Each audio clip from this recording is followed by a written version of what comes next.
Hello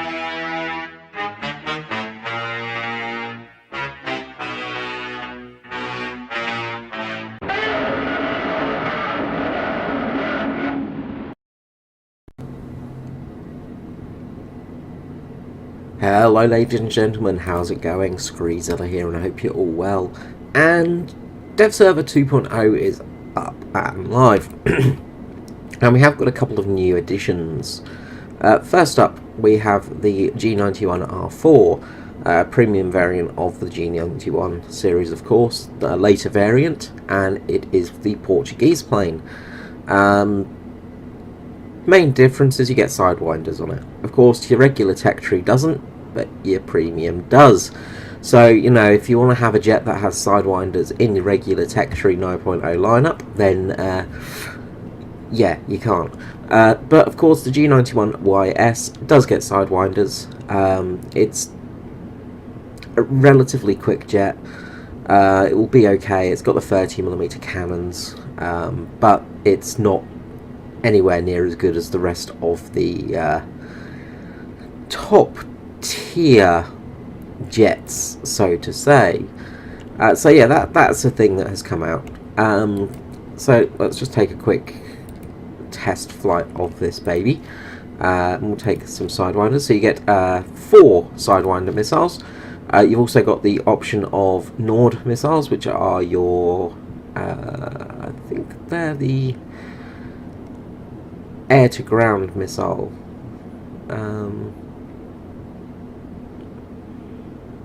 Air-to-air missile, and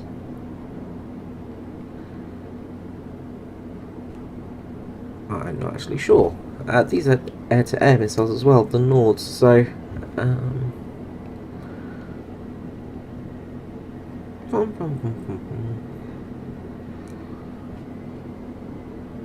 a slower version of the we'll take them just to see what they do, really. Now, you probably know what else is coming as well, and also in this next dev server. Crikey, that's loud.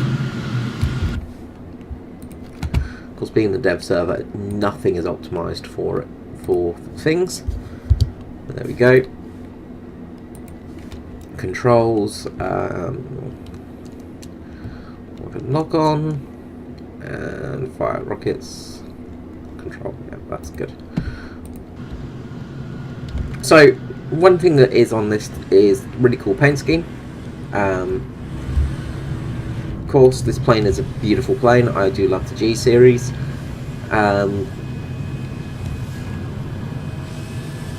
It is a cool plane. Yeah, that's about it, really.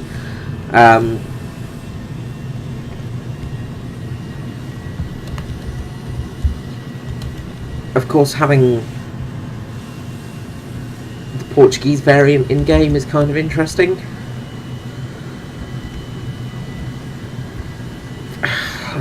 It's just another premium, and it's going to mean that we're going to get a lot of low-tier players up in high-tier matches again. So, what are we to do about it, really?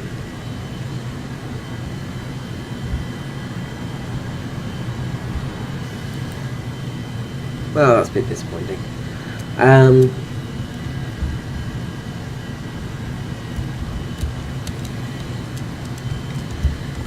Yeah. Nothing much to say about it, really. It's just a premium bloody jet. So yeah, another premium top tier jet in the game. And no doubt they'll package it with the M60A1 or something, you know, because 9.0 jet with a 7.7 tank, that makes perfect sense. Interestingly, the Ariete is not a rank 7 tank, it's still a rank 6 tank, so that is kind of an interesting thing to see, that they haven't actually made rank 7 for the Italians. Another new entry into the game is the Leopard 2A5. Yes, the newer Leopard. The pike nose Leopard. The super angular, very cool Leopard is here. And this thing has a lot of armour. So, if we look in the X-ray, you can see here the actual NRA composite armour is just massive on this thing. It is just thick as. Also, you've got composite all around the front as well. The driver's area is pretty much completely protected. Front on this thing is going to be nigh on indestructible. If we look at the protection analyst and go to America, we've got the M1A1 Abrams, the tank of the moment everybody's talking about. However, I think the Leopard is going to be the tank that's going to be the one everybody's going to be finding is the monster. So 500 meters with the armor piercing fin stabilized as kind of Savo shell, and the turret is nigh impenetrable. There are a couple of very small weak spots, but even points you think would be penetrable, they simply aren't. There is that little hole just underneath the gun barrel, just where the driver sits, just there, through the turret ring. But if you shoot there, you're actually not going to get the driver, because the driver doesn't sit there anymore. The driver sits here. So there is a chance of penning this area, but it has, of course, protective glass on it. So again, it's going to be very hard to get through this tank. The lower plate has got a chance of penetration sort of in some areas. Some of them are 50-50 shots. So the ammo, for instance, you're not going to be able to really pen for the ammo. The very centre has got a chance, so you might be able to get a kill there. But generally these things are not going to be out in the open with this whole section showing, although they can be because they're nigh impenetrable through this. Let's look at, say, Japan with the Type 90 and the JM33. Again, it's the same sort of issue. This tank is going to be nearly impossible to penetrate from the front. You're just going to have to just destroy the gun barrel. That's your only chance, is basically taking down the gun barrel. And that's your only hope of really stopping this thing. Of course, from air, you're going to be able to take it from the air.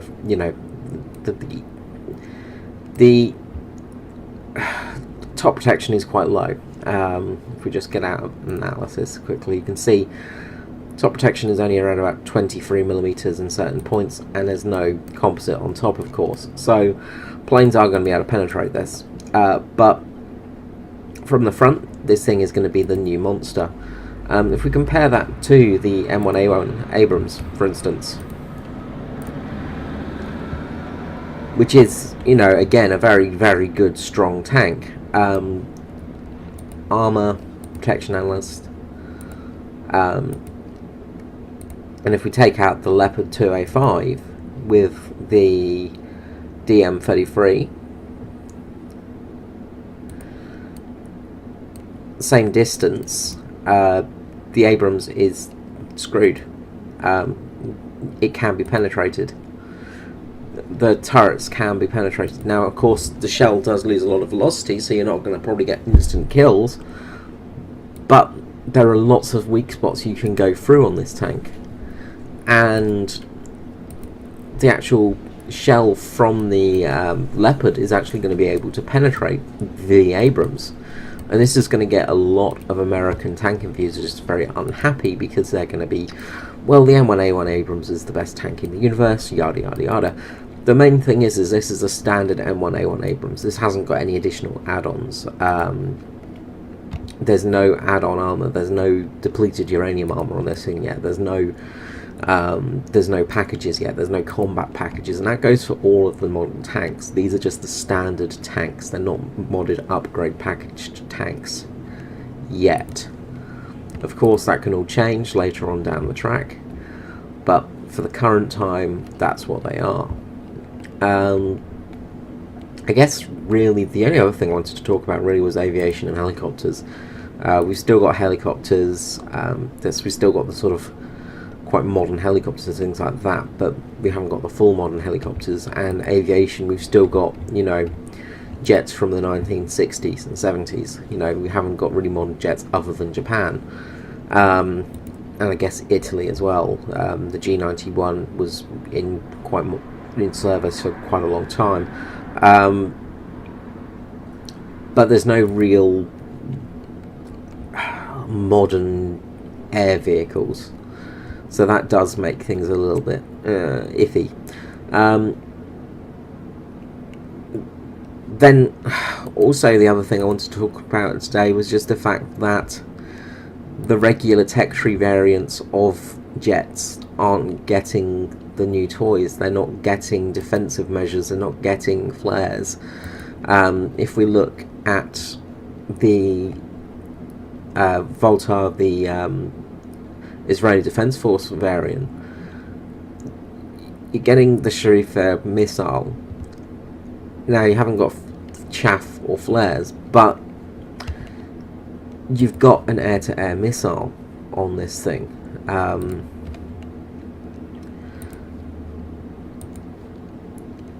Whereas in the regular tech tree, you don't have that option available to you, and I think that's a big pay-to-win element as well in the game again, because we've got these pay-to-win missiles in game. So basically somebody can come in with a level 1 account and buy this jet. They have no experience at all in flying jets, they have no experience at all in most things, but they can come in and buy this vehicle without any trouble at all, and it's theirs. And I just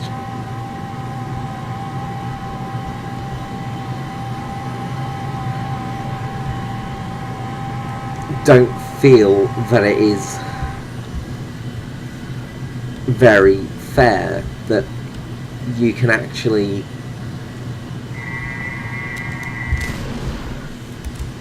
have these air-to-air missiles in game for jets that are effectively just being very high-pitched bird outside my window, that are effectively just you know,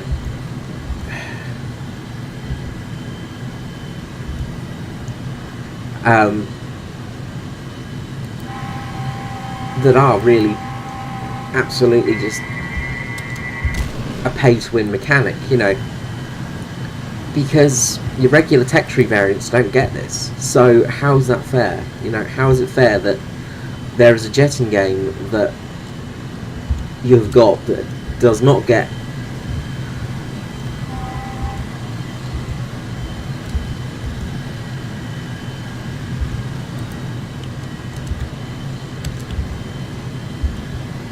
does not really, you know, it's just it's paying to win.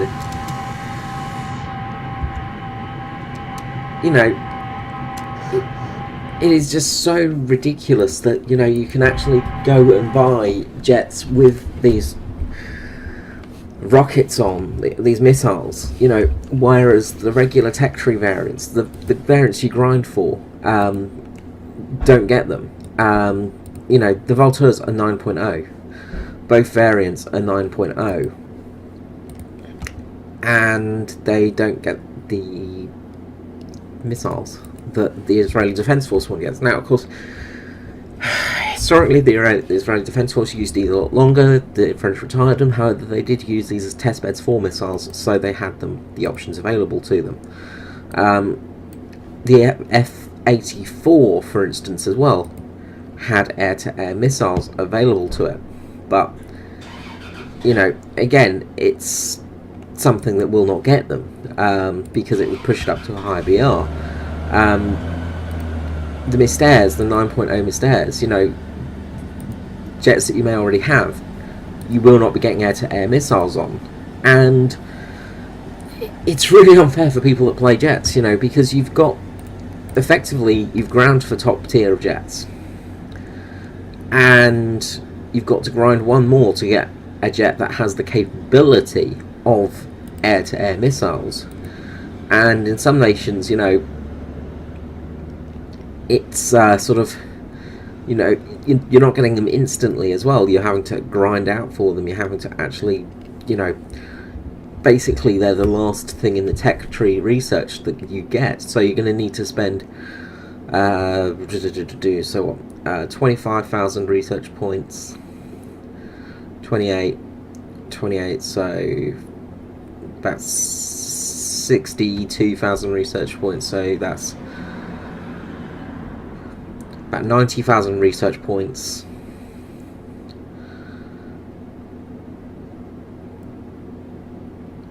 About 130,000 research points, and then finally you can get it for 40,000. So you're effectively going to have to grind about 160,000 more research points to be able to get the Sidewinder missiles for this jet, whereas somebody can just buy this straight away. And this is what this is here for, is to make people go, do I really want to grind? I could just get this and have it already, you know.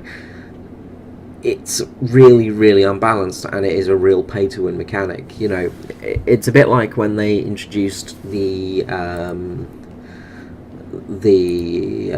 STRV with the ATGMs on it.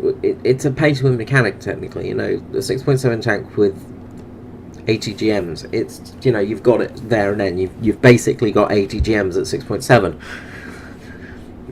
ATGMs are no longer the thing they used to be, but they're still quite powerful. But back in the day, they were really, really strong, you know, and it was that thing of, you know, you paid to basically get that mechanic, which was just so unbelievably ridiculous. You know, and now you can buy your way pretty much into top tier tanks, because you get tanks with all of the composite armor, with all the bells and whistles on them. You can effectively just buy your way to that tier, and then that's it. Of course, you still have to grind out all the rest, and the problem is, it's worse in ground forces, of course, because in ground forces, somebody buys this, then they're coming out with bloody ZIS-30s and T-80s as their backup tanks, you know, and it just completely hurts top tier. And it does balance out after a while, of course, but for the initial stages it really hurts it. It's obviously not going to be such an issue in aviation, but it's still an issue. The fact that the Germans get the Seahawk Mark 100, as they call it, the 7.7 still, and it has Sidewinder missiles on it. You know, you've effectively got this jet with Sidewinder missiles on it, whereas the regular tech tree variant, the British Seahawk, doesn't get that option, and it's still still 7.7. You know, the FGA-6, you know, does not get the option to get ATGMs, air-to-air missiles on it.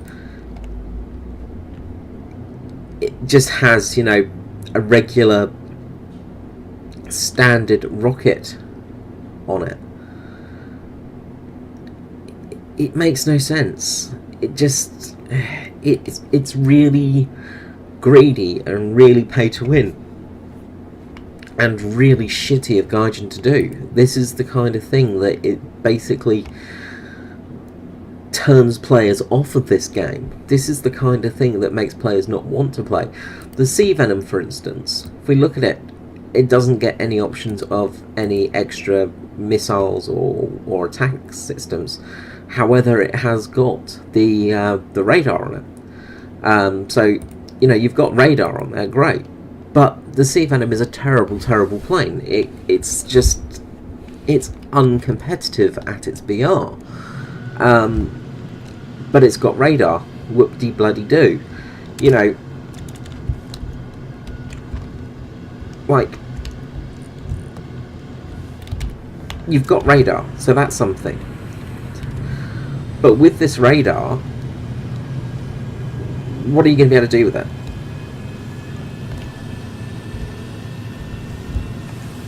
We're going to be able to detect planes that we can see on our mini-map anyway. We're going to be able to detect things, you know, that we can sort of see on our mini-maps straight away. We're not going to have any issue finding them. Of course, in the test flight there are no planes up, so we can't really... Or are there? Did they add planes in? Oh yes, they added some friendly planes in, that's right. You know, but you've got this radar system that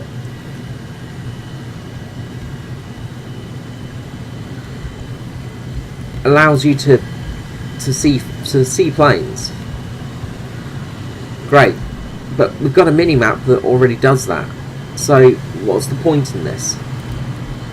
What's the point in having this radar when you can already see them on the mini-map? Yes, you can sort of see them a little bit earlier in front of you, but it's only in front of you. You know, the radar systems on these planes were very lackluster, to say the most. You know, it was designed so you could fight at night, so you could actually, you know, close your radar in and actually get closer and things like that. But is that the only advantage you're getting? You know, it's sort of, it's to a point it doesn't make much sense. Will bombers get radar? If we look at the Halifax, for instance, the Halifax has a radar component on it, which is the big blob underneath it. It's the radar system.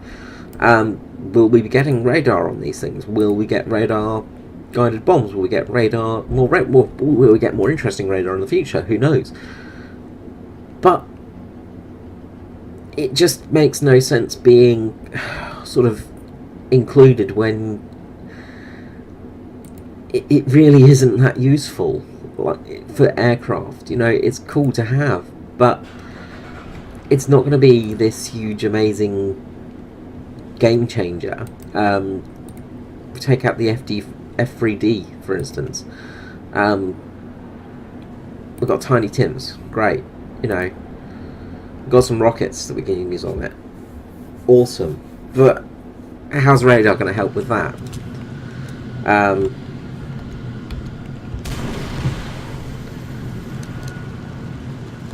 And apparently you can launch Tiny Tims at the runway. That's kind of interesting and new. So at least we've got an enemy plane we can test this out on. But what radar should give you, and it's a shame they haven't actually given us radar in the cockpit too. That would have been kind of super cool.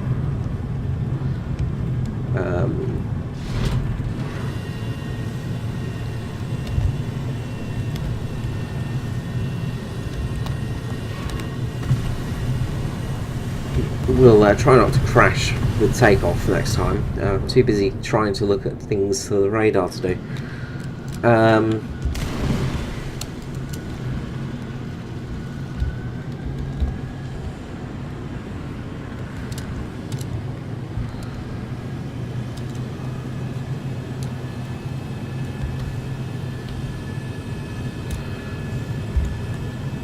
You know, but we've got radar, so that's all well and good. We've got radar on some of the worst planes in games for having dogfights with, for instance. You know, planes that effectively can't fight other planes.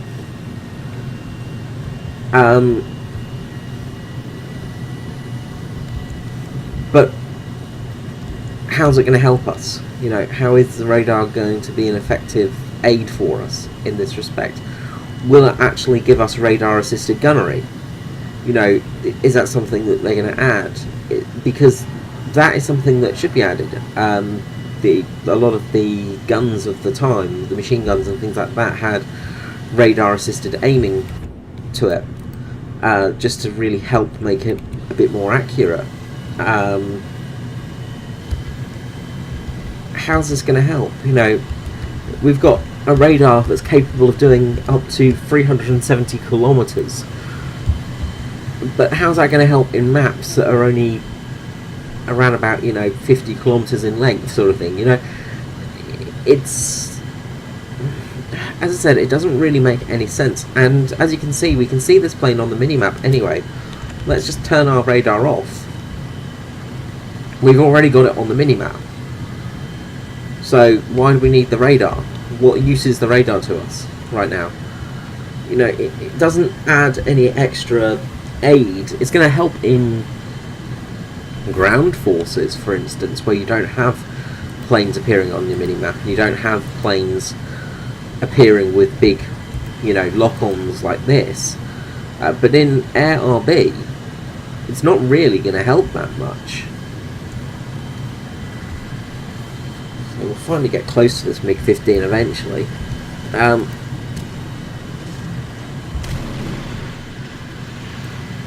But it's not really this super winning system. It's not going to be something that's going to change the game and change the way everything works. It's not going to be something that's going to make the F3D Skynet like a plane that's going to be super OP. It's still going to be the same plane that's okay in certain situations and can do some good damage and shots, but it's not capable of really fighting some of these planes. Look at how long it's taking us to catch up to this MiG-15, for instance.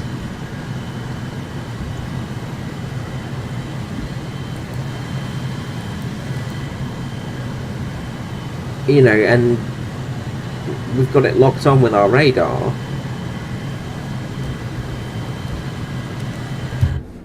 I'm just wondering if there's any controls.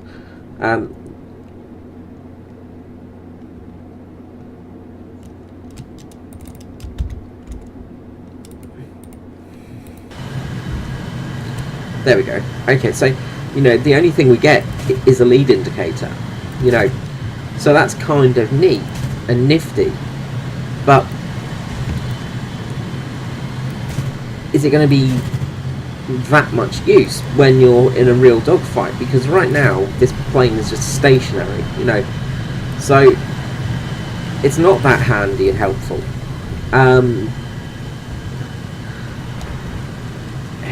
It's just, how helpful is radar actually going to be? And that's the question. I mean, it's going to help in some respects, but you need different game modes. You're going to need nighttime flights. You're going to need night fights to actually have radar effective. It's not going to help in a huge amount of. Most of the time, it's not going to be very helpful.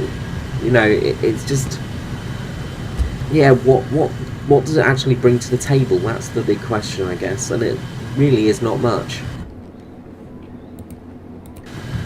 So yeah, that's the dev server 2.0, ladies and gentlemen. Basically, a video about me ranting, which is odd. It's not like me to rant, but yeah, basically you've got premiums that are going to get it. Luckily, I've got the marine variant of the FJ44B, which does of course get AIM-9 sidewinders now. It's going to actually have the sidewinders capability. The standard tech tree variant as well is going to get this sidewinder capability. So you've got things that do have that capability at least, but the standard variant doesn't get a bullpup. So again, you've just got just stuff that does not make sense. No, just stuff that does not make sense to me.